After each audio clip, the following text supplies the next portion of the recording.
Hi, I'm Clark. And I'm Emily. On Sailing Vessel Temptress. And this is our December 2020 Adventure Log and Year-End Budget episode for 2020. Hi, I'm Emily. And I'm Clark. We opted out of a typical American life to live more independently, frugally, and off the grid. We currently travel the world aboard our antique sailboat named Temptress. Each month, we sit down to tell you where we are, what we're doing, share the best and worst moments, answer questions, and tell you exactly how much it costs us to live this life. This is our adventure log for December 2020.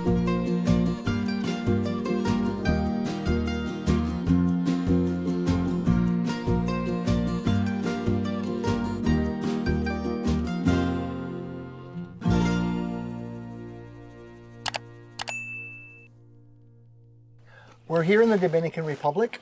It's where we decided to settle for hurricane season and COVID and all of that. We're hoping to get out of here pretty soon, but we've got a few things that we have to get lined up first before it's safe to travel. But how we got here this year? Well, this time last year, we had just finished a really big refit for the boat. So if you want to see the budget for that, it'll be in that video. We left Central Florida where we had stored the boat, or southern Central Florida, I guess. Got out into the Gulf Stream, we got off into the Intercoastal. I've never done the Intercoastal before. All of my sailing has been like ocean crossing stuff, and the Intercoastal is interesting. The northern part of our trip was very, well, it kind of looked like this. It was quite beautiful. Nice places to anchor.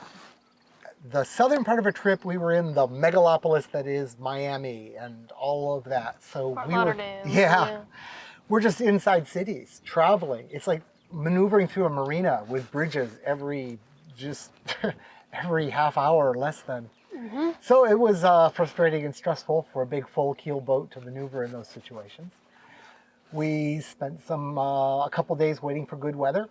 Got a weather window, looked great. Put our nose out into the Gulf Stream and it wasn't so great. But we crossed anyway. We crossed to West End. Which is really nice. I think if we do that again, we will definitely check into the Bahamas in West End. It was just so seamless and so easy. And there was a wall where we could tie up to, so we didn't have to have a marina cost. We're usually anchored out people, so that was a nice option to have this time. Yeah, it was the easiest check-in I've ever done, maybe for any country. It was really, really nice. That year, it's been really rough in lots of ways, beyond the obvious that everybody knows about. It was a rough year for weather.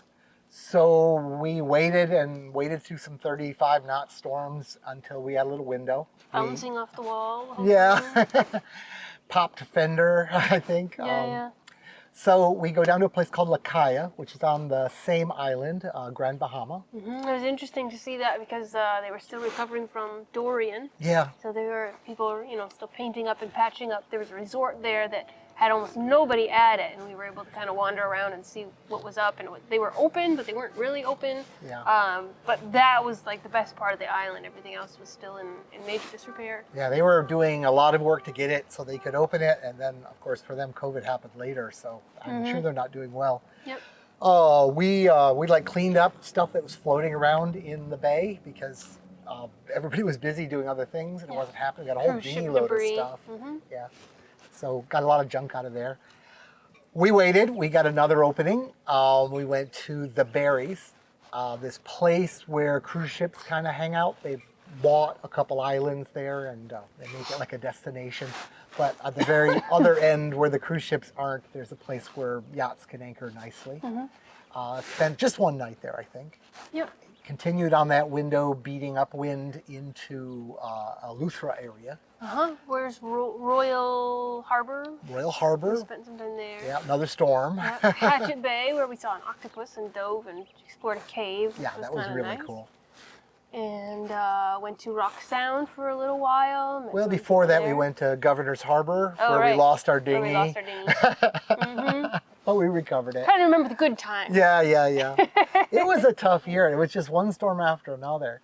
Well, we had enough of the one storm after another. So once we left Rock Sound, we went to another cruise ship island. It's called Little San Salvador, but the cruise ship people call it something else. I don't know. Almost always there's a cruise ship in there, and they really don't want you in there on cruise ship days because you know, there's a lot going on and they don't want you like sneaking in and eating free food. But occasionally, and you can look at a published schedule, there's no cruise ship. Turned out that was the day we were going through, so we just probably used it. most days right now. Yeah.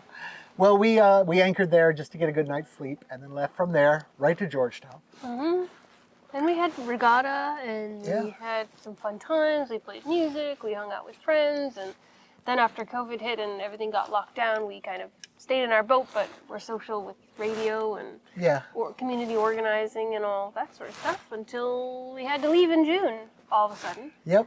Left there again. Weather was tough. We went to, well, we had to fix the engine at the last minute, kind of a major fix. We went to Rum Key, where we met up with some friends.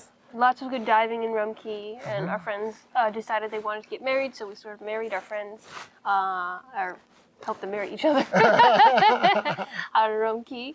That was a good time, good memory. Yeah. Then we left there again, way more weather, not following the forecast. We lost a solar panel off the bow. This is all in one trip. Yeah. In just thunderstorms, just normal summer stuff. We lost a solar panel off the bow. We got into a real bad one, shredded the mainsail, and lost our solar arch that holds up our solar panels. And our stamina and our good mood. And so we're recovering and trying to figure out what we're going to do next. And the wind is just blowing over our heads at huge velocities, just day after day. We're rolling. Little tiny protection we found on the leeward side of an island. And a hurricane's coming. It's on the forecast and it's coming our way. And we didn't have time. We were going to fix the mainsail up so that we could get, you know, have a mainsail to get to Turks and Caicos, and that did not happen. It was too windy. No, you couldn't take it out of its container in 25 knots of wind. So another long. So we motored. We got to the Turks and Caicos, which was quite nice. Once the hurricane was over, we found literally the last place we could have possibly put this boat safely, and rented it. Put our boat in there. Rode out of Category 2. Actually, that was fairly uneventful. We did cause some paint damage on the hull and top defender, but otherwise... The boat did not tip over. It did not tip over. It's blowing like 60, but that's not so bad. We were in behind a hill, so... and no waves at all, because we were in a marina. And it was actually good that we were there for that, because here, where we are now, when Isaias hit, all boats were dragging all over the place, and it was a little bit of a not so fun time, I'll say. So we came after all the moorings had been retested. Right. So all the weak ones have already gone. Yeah. So we had one or two, you know, kind of really stormy days here, but otherwise it's been pleasant. Yeah. It's been like you see it here. It's sunny. It's, you know, probably 70, 80 degrees all the time. I do wish that things weren't so shut down, because, you know, these beautiful mountains, you know, there's waterfalls, there's all this stuff that we could be exploring inland, but it's just, you know, everything's so locked down with COVID. So kind of looking forward to maybe staying here a little longer just to explore. Everybody's in that boat right now, the COVID boat. We had a couple other things. Well, we don't want to move out of here until we get a vaccine, because traveling politically between countries is just too difficult. And I'm hoping it'll lighten up, saying you need to do this, this, and this, unless you've had a vaccine. And then we'll start traveling. But we also can't travel because though we've ordered the mainsail and it's done, and it's on the island, it still hasn't arrived to us. We're having some trouble with the shippers, and we're just not getting it yet. So we're waiting on that. And the big thing is, Emily has been very sick. We're actually filming this video late. This is filming in January, even though this is our December video, because she was bedridden most of December. Yeah. We kind of put it off, like, I'll feel better tomorrow, I'll feel better tomorrow, I'll feel better next week. And just wasn't feeling better. Sometimes, even when we do have a good medical kit, some things require surgery and other things. So, still recovering, and hoping that next month will bring a better body and a better time for Emily. We'll get into the details in the January video, because but spoiler, she survives. I did survive. I did survive. But it's been a tough time. Yeah. So, so yeah, we're here. That's how we got here. That's why we're staying here. And why we chose here. Why did we choose here? Well, we were in the Bahamas and we had to choose where to go because we couldn't stay in the Bahamas any longer. We could have gone back to the United States, but honestly, there was more COVID happening there, it looked like anyway, or at least more getting reported. And we knew if we went back to the States, we were not going to be sailing for quite some time. Right. And we know that this bay is notoriously a good hurricane hole to be in. In fact, the hurricane that came through where the boat struck, that was an anomaly. Usually they're very protected here. Mm-hmm. We also knew that the Dominican Republic tends not to kick people out. Mm-hmm. So we could virtually stay here forever. Yeah. And that's very important during uncertain times. We had just gotten booted out, so in bad weather, we didn't want that to happen again. And then finally, the Dominican Republic has very good hospitals and very good doctors. So at the time, we were only concerned with COVID. If we were going to get sick, where do we want to be? U.S. is good, but here is good too. Mm-hmm. So we chose here. And it turns out it was a good choice because of Emily's sickness. We got good care here. Mm-hmm. So, I guess we'll talk about how much it costs. Sure. How much it costs us to do all that travel and all those great adventures. I don't know if this is a typical year. You'd look at the other video for that big Our refit ramp-up year, yeah. This would have normally been a typical year, but it isn't because it's COVID and we're not traveling and we're in places where we can get Amazon here. Yeah. So we've been ordering a lot of stuff that we probably technically don't Yeah, need. that's true. So it's been a cheap year obviously for restaurants and for, customs and travel and fuel and stuff like that. But it's been, I think it's still probably a typical year for us. Mm-hmm. So, hit it, Emily. Tell us about the year. All right. So our budget every month is $1,000 a month. You know, from our other adventure logs that we try to spend under $1,000 a month. So $12,000 for the year would be kind of our budget. Our food expenditures in 2020 were $4,271, which includes $310 in restaurants and $270 in alcohol, which is not much at all. But we did stock up on our alcohol before we left, and everything was pretty much closed, so we couldn't do restaurants. Yeah. Well, we're not big drinkers. Yeah. And like you said, yeah, we do restaurants here, but here, I mean, we both eat out for like $10 or $12, so not much at all. Our utilities, including water, trash, and laundry, $202 this year. Fuel and transportation, both for the yacht and for the dinghy, came out to $549, and that includes a taxi ride or two in there as well. We're not using nearly as much fuel here as we were in Georgetown because everything is very close by. Communication, $882 for the year for all of our internet and phone expenses. Our mooring cost here and the Turks and Caicos was $484 total.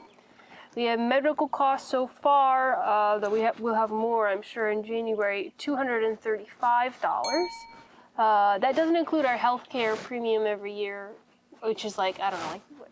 $1? $10 a month or something like that. Oh, it's even less than that. So, but we don't use it because we're not there. Right. So, it's just kind of what we have. Well, if I had a heart attack or something, I would hop on a plane as soon as I was stable and go back there, and then use it. So it's worth having. Yeah, it's good insurance. Yeah. Customs, $206. And then, let's see, spare parts, $1,007. We restocked a lot of things because you were super repairman a lot of the time, helping other people. Yeah, we burned through like all my refrigeration spares, just keeping the fleet working. Normally, I didn't realize how many refrigeration failures there were in a 6-month period within the fleet, but it was a lot. I think normally they either have a local work on it, which was not available, or they bought back to Nassau or right back to Florida because it's the Bahamas. Yeah. And people were just like, I can't store food. Yeah, yeah. And we left with, like, oh, let's have 10 of these thermostats for fridges. That'll last us 5 years. Yeah, that lasted us like 6 months. Yeah. Okay, spare parts. And then we had a lot of our kind of personal stuff. Entertainment, $275. Boat furnishings, $267. Household, including toilet paper, soap, and other things like that, $220. Clothing, $212. Computers, not including YouTube-specific stuff, $116. $83 in shipping. So that brings our kind of basic expenses to $9,009 for 2020. Then we had some major boat repairs, including a new oil pan for the engine, water maker, filter. I think there were a couple other things in we there end up buying too. 2. We have a spare. Oh yeah.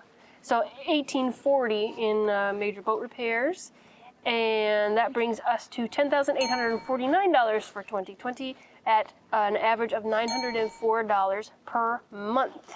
And then we keep our YouTube stuff separate. We did buy some cameras and things like that. After that, our YouTube income for this year, between ads and Patreon and Amazon affiliates and selling t-shirts on Teespring and all those little things, Buy a t-shirt. $5,136 in YouTube income, which is not too shabby. But we've got our mainsail still coming, which is almost $4,000. So all said and done, I think we're going to net just a little over $1,000 this year on YouTube. So we're still retired. We don't actually have a job. I don't think that qualifies as a job if you don't make that much money. It's a lot of work, but it's about attitude. It's about having to work or not having to work. Why we're joking about this is because of my retirement videos, I'm getting so much grief. Not all. You're not really every day. retired. You're not really retired because, well. Don't you lift a finger or you can't be retired anymore. Don't tell me you're retired because the act of telling me it makes you not retired. So therefore no one's retired. So I'm more retired than you are. Ha ha ha. I don't understand the logic of a lot of that sounds very tiring. So that was the budget for the year. What do we talk about every month? Let's see, best and worst part? Well, the worst has been Emily's sickness. Yeah. That was a very scary and tough month. That's, well, now that we filmed this, over, but as of December, it was still scary. Yep. I think the best part for my birthday, we had some friends over and we play tested one of my games. Oh yeah. I've been spending a lot of my creative energy that would normally be like singing, which I can't really do very well right now, and playing music, which I don't have the energy to do. I've been designing board games and tabletop games, and I've got one that I think is pretty good. Yeah, 2 of them that I think are very good. Yeah, I'm pitching it to some publishers this month, just as a fun project. Yeah, so if you want to see about that, we'll put a link up to a little promo video there on Emily's channel that she has you just can for check games. out my other channel, which has, I think, 4 subscribers at the time. Your mom. Yeah. And Yeah, so you can check out Small Furry Games, which is the game design endeavor that I started. And you can even play some games if you want. We'll put them on Patreon and we connect that way. Yeah. So you just print it yourself at this stage. You can't buy it yet, so we're making them available on Patreon. Yeah, so there's been some good stuff. Been tired and stressful, but also some good creative energy. And you've been working on battery stuff. Well, that's more of we'll get to that next month. Okay. That's more of a January thing. He's been a crazy inventor. So we'll talk about that. And I think that's about it. I wish we could show you more of us, sailing around and having adventures and things, but, it's... Nobody's doing it right now. Nobody's doing it right now. So we do it's have just this year. a series that we started in 2019 in August that covers our trip from the Bahamas back to Florida in 2019. Are you committing to do another episode of that?